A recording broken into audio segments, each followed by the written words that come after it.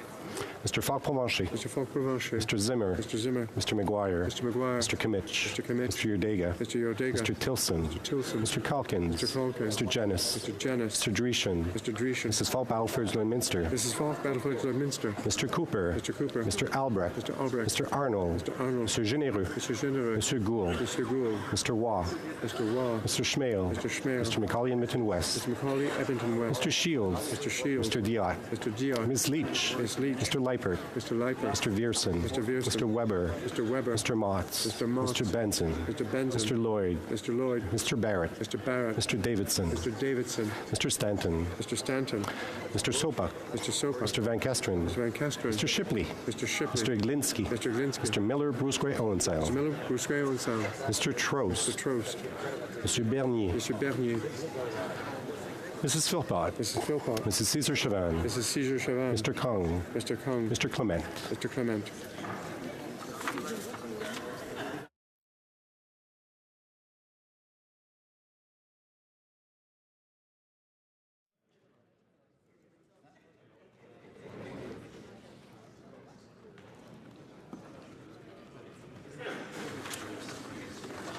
Yeas pour 38, 38. Nays contre 234, 234. Je déclare la motion numéro 18. I declare motion 18 defeated, and accordingly motions 19 to 33 are also defeated.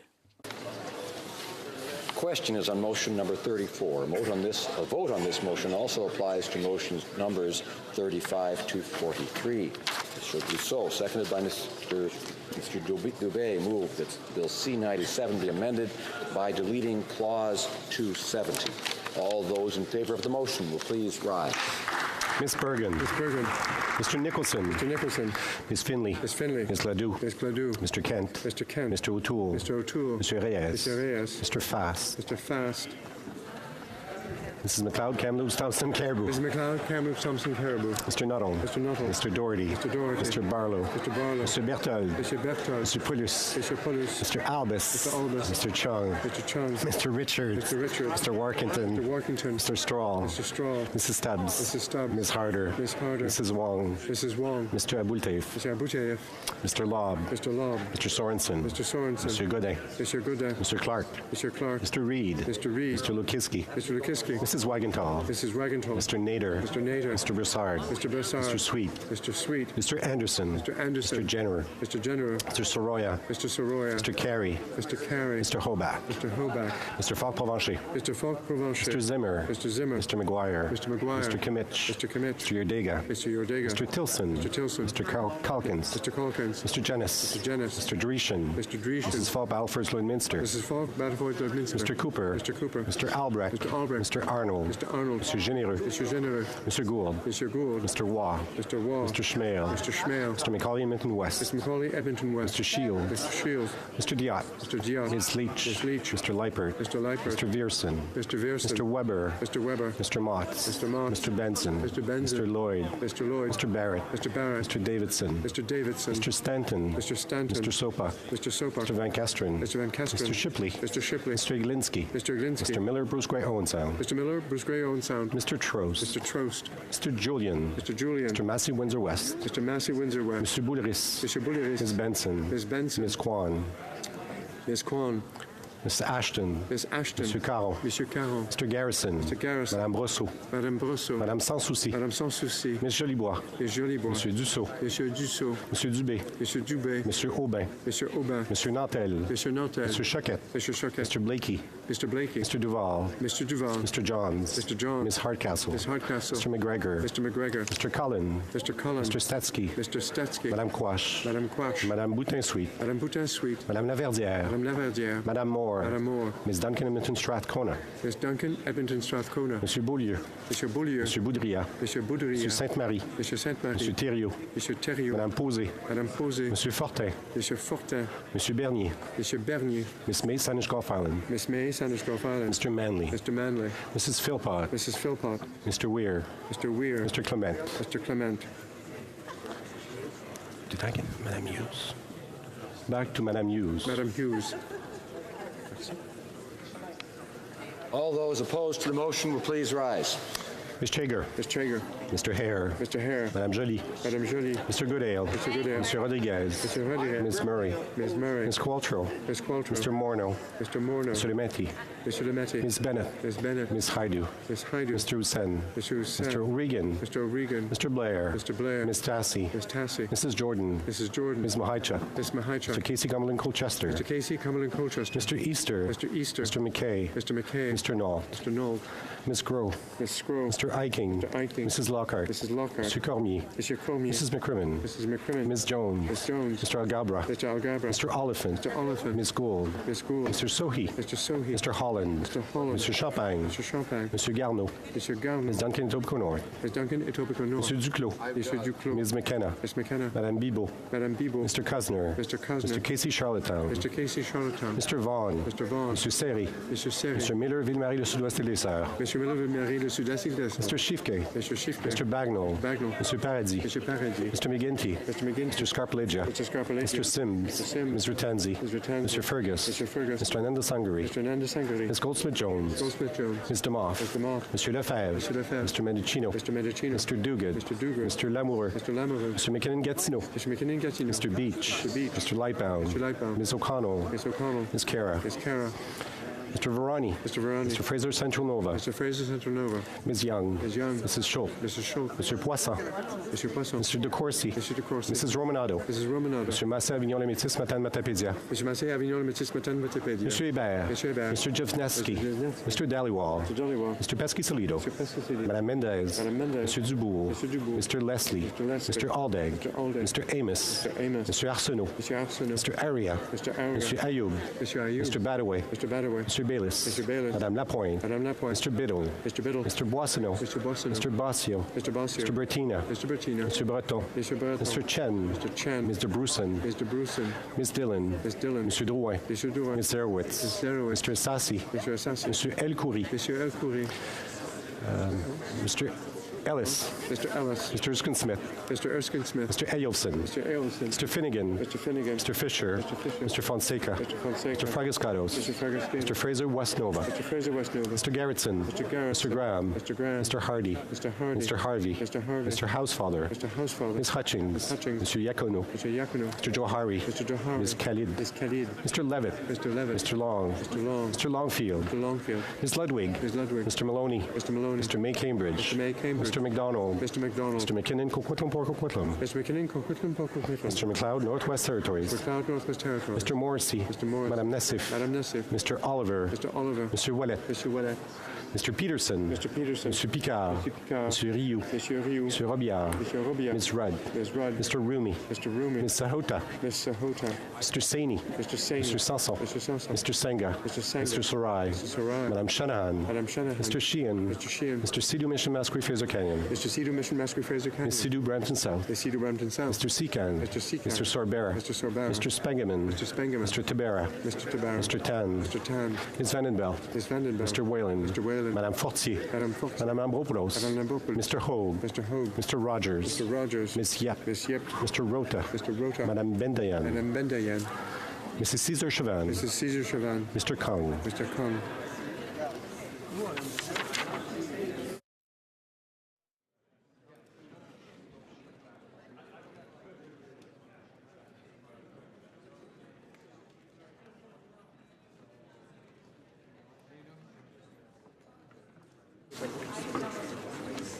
Yeas pour 115, 115.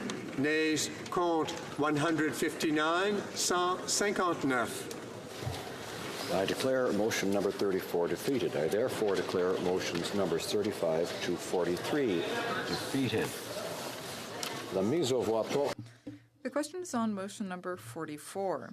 A vote on this motion also applies to motions number 45, 51, 53, and 54. Mr. Dussault, seconded by Mr. Dubé, moved that Bill C-97 be amended by deleting Clause 301. All those in favor of the motion will please rise. Ms. Bergen. Mr. Nicholson. Ms. Finley. Ms. Gladue. Mr. Kent. Mr. O'Toole. Mr. Reyes. Mr. Fass. Mrs. McLeod Kamloops Thompson Caribou. Mr. Nuttall. Mr. Doherty. Mr. Barlow. Mr. Berton. Mr. Pulis. Mr. Albus. Mr. Chung. Mr. Richards. Mr. Workington. Mr. Straw. Mrs. Stubbs. Miss Harder. Mrs. Wong. Mr. Abouteif. Mr. Lobb. Mr. Sorensen. Mr.